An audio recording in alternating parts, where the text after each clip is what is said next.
భారత్ పాకిస్తాన్ సరిహద్దుల్లో యుద్ధ మేఘాలు అలుముకుంటున్నాయి. ఈ ఫ్యూచర్ నాకు అర్థమైపోతుంది. ఈ ఫ్యూచర్ నాకు కనబడిపోతుందన్నయ్య. ఈడికుంది.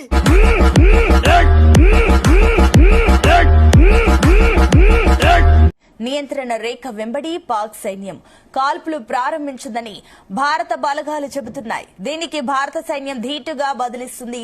ఇప్పుడేం చేస్తాడు మీ హీరో? Will he give up? గాయపడిన సింహం నుంచి వచ్చే శ్వాస కచ్చన కన్నా భయంకరంగా ఉంటుంది. దీంతో కాల్పుల విరమణ ఒప్పందానికి పాకిస్తాన్ ఉల్లంఘించింది.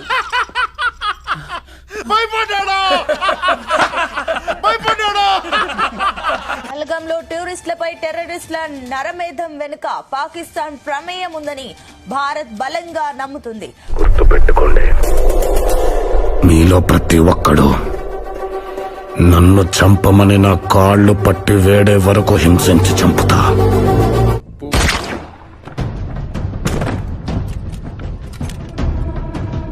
ఇప్పుడు చెప్పరా లంచా కొడక.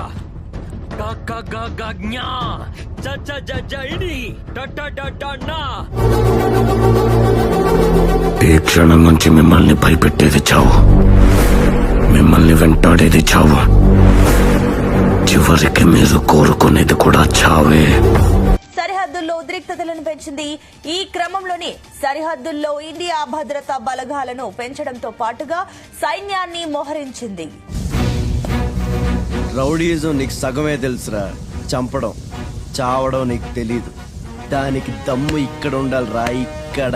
భయంతో వెనకడిగేసినప్పుడే సగం చచ్చావు, ఇంకేం పీకుతావురా. భారత ఆర్మీ సైతం పాక్ సరిహద్దులోని ఆర్మీ క్యాంపులను అదనపు బలగాలను తరలిస్తుంది. సైనికులారా, సమయం ఆసన్నమైంది, యుద్ధానికి సిద్ధం కండి.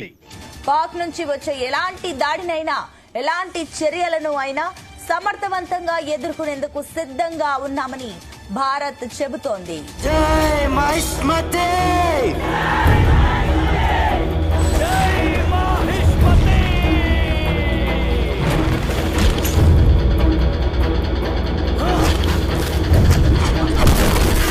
పాక్ మిసైల్ పరీక్షలతో రెండు దేశాల మధ్య ఉద్రిక్తత వాతావరణం నెలకొనడంతో పాటుగా యుద్ధ మేఘాలు కమ్ముకున్నాయి.